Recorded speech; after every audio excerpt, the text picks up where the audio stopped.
बिस्मिल्लाहिर्रहमानिर्रहीम। अस्सलाम वालेकुम। आज रूस यूक्रेन कशीदगी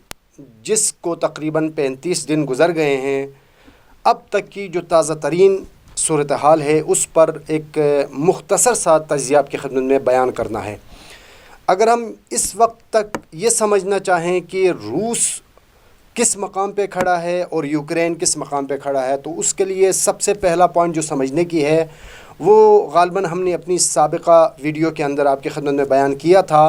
कि ये जंग यूक्रेन और रशिया की नहीं है बल्कि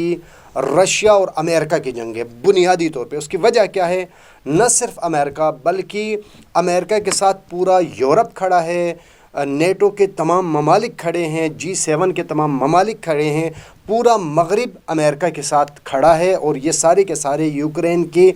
पुष्ट पर तो मौजूद नहीं है, लेकिन इन सब ने मिलकर यूक्रेन को इस्तेमाल किया है। तो लिहाजा जो जंग है वो हकीकत में अमेरिका की और यूरोपियन कंट्रीज़ की और रशिया की जंग है। इस जंग के अंदर अगर आप ये देखना चाहें कि ये जंग किस मकाम पर पहुंच चुका है, तो जो ताज़ा तरीन सूरत हाल समझने वाली वो ये है कि दिन ब दिन रूस का जो कब्ज़े का जो दायरा है वो बढ़ता जा रहा है। यानी रूस अपनी जो उसके जो अहदाफ़ हैं उन अहदाफ से करीब तर होता जा रहा है। और न सिर्फ ये कि उसके कब्ज़े बढ़ रहे हैं बल्कि रूस ने अपने जो उनकी जंगी हिकमत अमली थी उसमें पहला फ़ेज़ मुकम्मल किया और अभी ताज़ा जो अपडेट्स आ रही हैं उसमें यह भी कहा जा रहा है कि उनका तकरीबन फ़ेज़ जो सेकंड फ़ेज़ है वो भी तकमील के मराहिल में दाखिल हो चुका है और वो अपने थर्ड फ़ेज़ के अंदर जा रहे हैं। तो लिहाजा रूस कदम ब कदम अपनी अहदाफ और अपनी जो उन्होंने अहदाफ मुअय्यन किए थे उसकी तरफ बढ़ रहे हैं कामयाबी के साथ। और अगर आप ये देखें कि अमेरिका और जो उसके साथ जो शामिल यूरोपियन कंट्रीज़ है, नेटो है, G7 के ममालिक है, इसी तरीके से यूक्रेन उसके साथ जितने ममालिक जिन्होंने यूक्रेन को इस्तेमाल किया था, अगर आपने उनको देखना है तो आपको नज़र आएगा लहज़ा बलहज़ा अपनी ममलकत के जो शहरों का कंट्रोल उनके हाथों से निकल जाना और लहज़ा बलहज़ा उनके अफवाज की बड़ी तादाद रूसी फ़ौज के हाथों असीर हो जाना और उनका हथियार डालना और साथ साथ में न सिर्फ शहरों का कंट्रोल रूस के हाथों में आ रहा है बल्कि उनके जो असलहे के बड़े ज़खायर जो उन्होंने यूरोप से लिए थे और यूरोप की शह पे ये लड़ने के लिए निकले थे, तो जितने असलहे के बड़े ज़खायर और बड़े डिपोज़ को रशिया ने तबाह किया और कुछ पर रशिया ने कंट्रोल हासिल कर लिया। तो लिहाजा इनके हाथों से अपनी सरज़मीन निकलती जा रही है। और साथ में सबसे बड़ी इस जंग के अंदर अगर हमने जो है वो समझना है, सबसे बड़ी रशिया की ये कामयाबी है कि रशिया ने दुनिया के सबसे बड़े दहशतगर्द जिसने पूरी दुनिया के अंदर जंग को मुसल्लत किया हुआ था उस अमेरिका को मजबूर किया। इस वक्त इस जंग के अंदर रशिया ने पहली मर्तबा जंग की सरज़मीन यूरोप को करार दिया और इस टाइम यूरोप के तकरीबन तमाम ममालिक की नींदें हराम हो चुकी है और ये बहुत बड़ी कामयाबी है रशिया की। अगर अब तक की जो ताज़ा हालात अगर आप देखें तो कहा जो दिफाई तजिया नगार जो जंगी हालात पर गहरी नज़र रखने वाली जो माहिरीन का ये कहना है कि अब तक रशिया ने जो अपने तैयारे इस्तेमाल किए हैं वो सिर्फ़ और सिर्फ अपनी फ़ौज की निगरानी के लिए छोटे लेवल के हेलीकॉप्टर्स और छोटे लेवल के तैयारों का उसने इस्तेमाल किया। यानी उसने ताकतवर जो फाइटर जेट्स हैं उनका इस्तेमाल अभी तक नहीं किया। इसका मतलब यह है कि अभी रशिया ने अपनी पूरी ताकत का इस्तेमाल नहीं किया। उसके बावजूद आज यूक्रेन कब्रिस्तान का मंज़र पेश कर रहा है और तकरीबन अब तक की जो सूरत हाल है ये है कि यूक्रेन के 40 लाख के करीब अफराद अपने मुल्क को छोड़ चुके हैं और जो मौजूद हैं वो बेहाल हैं। उनके मुल्क को अमेरिका के इशारों पर मैदान में कूदने की जो सज़ा मिली है उसमें आज उनका मुल्क कब्रिस्तान का मंज़र पेश कर रहा है। और यूरोप पर भरोसा करके जो इस जो यूक्रेन का जो सरबराह है सदर ज़ेलेंस्की की अहमकाना फ़ैसलों की वजह से आज उनका वतन तबाही का मंज़र पेश कर रहा है। तो लिहाजा यूक्रेन की तबाही اصل میں اس وقت اگر ہم دیکھیں تو امریکہ اور نیٹو افواج کی تباہی ہے، ان سب کی شکست ہے۔ اس وقت اگر آپ یہ روس کی طرف دیکھیں تو روس نے کیو، خارکیو، موریاپول اور اسی طریقے سے لویو اور ڈوناس وغیرہ جو ہے بہت سارے علاقوں پر بڑے لیول پہ بمباری کی ہے، اور تقریباً اپنے تمام اہداف اس حوالے سے نہ صرف حاصل کیے ہیں بلکہ اس نے بعض مقام جیسے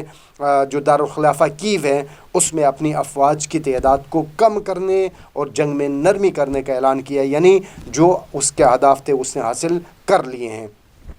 اور آخری ہم اس کو جو ہے خلاصہ کرتے ہیں، آخر میں اب تک نتیجہ آپ کی خدمت میں بیان کرتے ہیں۔ اس جنگ کا خلاصہ یہ ہے کہ روس اپنی شرائط کے اوپر قائم رہتے ہوئے، آج بھی اپنی پوری شرائط پر قائم رہتے ہوئے، تمام جو شرائط ہیں اس کے اوپر قائم رہتے ہوئے جنگ کے اندر موجود ہے، جبکہ یوکرین روس کی تمام شرائط کو تسلیم کرتے ہوئے جنگ کا خاتمہ چاہتا ہے۔ البتہ صدر زیلنسکی کی بے وقوفانہ اور احمقانہ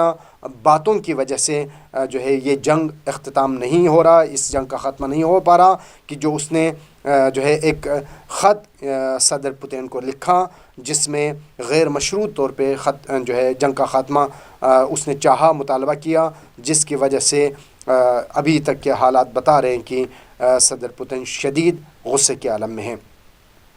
روس پوری طاقت کے ساتھ میدان کے اندر موجود ہے۔ اب جو آخری جس میں سوشل میڈیا کے اوپر یا جسے آپ کہتے ہیں کہ پروپیگنڈا، جو دنیا میں ایک پروپیگنڈا چلا جاتا ہے، اور مغرب کا یہی ایک ہتھیار ہے کہ وہ بتا رہا ہے پروپیگنڈا کے ذریعے سے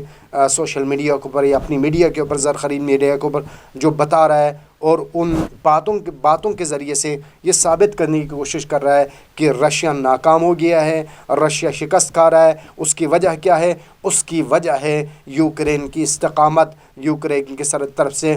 جو ہے وہ ریزسٹنس کا جو ان کی طرف سے جو ریزسٹنس شو کر رہے ہیں، وہ اپنی طرف سے اس کا مظاہرہ کر رہے ہیں استقامت کا، تو یہ بہت بڑی کامیابی ہے۔ ان احمقوں کو جو امریکہ اور اس کے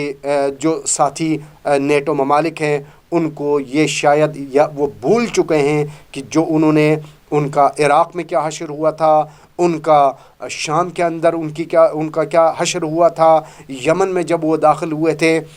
سعودیہ کی پشت پہ ہاتھ رکھ کر پوری طاقت کے ساتھ، تو ان کے ساتھ کیا ہوا، افغانستان میں ان کا کیا حشر ہوا، وہ بھول چکے ہیں۔ جب آپ کسی کے سرزمین پہ جاتے ہیں تو ایک اکیلے سرزمین عراق میں صرف عراقیوں نے مقابلہ کیا، شام میں شامی غیرت مندوں نے مقابلہ کیا، اور یمن کے اندر یمن کے نہتے لوگوں نے کئی ممالک کے افواج کا مقابلہ کیا۔ اور انشاءاللہ ہم اپنے اگلے ویڈیو کو شاید اس حوالے سے تھوڑا مختص کریں اس بات کے اوپر کہ یمن کی جنگ کا انجام آج کیا ہو چکا ہے۔ دنیا کے بڑے بڑے طاقتور ممالک کو ناکوں چنے چبوا دیے یمن نے، اور یمن کے اندر ذلیل و رسوا ہو کر دنیا کی بڑی بڑی طاقتور افواج کو منہ کالا کر کے وہاں سے نکلنا پڑا۔ تو لہٰذا یمن تنہا مقابلہ کر کے اپنی سرزمین پہ، جب آپ کسی کے سرزمین پہ جاتے ہیں تو سرزمین کے اندر سے یقینی طور پہ استقامت ہوتی ہے۔ ہر ملک کے باشندے اپنے سرزمین کو، اپنی وطن کو بچانے کے لیے کوششیں کرتے ہیں۔ تو لہٰذا اگر وہاں سے ریزسٹنس ہو رہا ہے، لوگ اپنے وطن کو بچانے کے لیے اگر کچھ لوگ میدان کے اندر موجود ہیں، تو یہ روس کی ناکامی نہیں ہے، بلکہ اگر مغربی قوتوں نے یہ دیکھنا ہے کہ روس کس مقام پر پہنچ چکا ہے اور تمہارا انجام کیا ہوا ہے، تو روس مکمل طور پہ کامیابی کے قریب اور کامیابی کے اختتامی مراحل میں پہنچ چکا ہے، اور روس جو ہے اس نے اپنے تمام اہداف حاصل کر لیے ہیں۔ بہرحال ہماری اس وقت یہی دعا ہے کہ پروردگار اس جنگ کا جلد خاتمہ ہو، اور دونوں طرف کے جو شہری ہیں خدا انہیں امن و سکون عطا کرے، اور اس جنگ کو، اس جنگی آگ کو، اس کشیدگی کو بھڑکانے والے عالمی دہشت گرد امریکہ اور اس کے ساتھی یورپین کنٹریز کو خدا تباہ و برباد کریں، اور ان بالخصوص اس وقت جو دنیا کے بڑے دہشت گرد کا جو سربراہ ہے صدر بائیڈن، اور اسی طریقے سے ان کے ساتھ موجود جتنے بھی عالمی دہشت گرد جو قوتیں ہیں، ان کو خدا ذلیل و رسوا کرے۔ ہماری دعا ہے کہ پروردگار پاکستان کی حفاظت فرمائے۔ پاکستان زندہ باد۔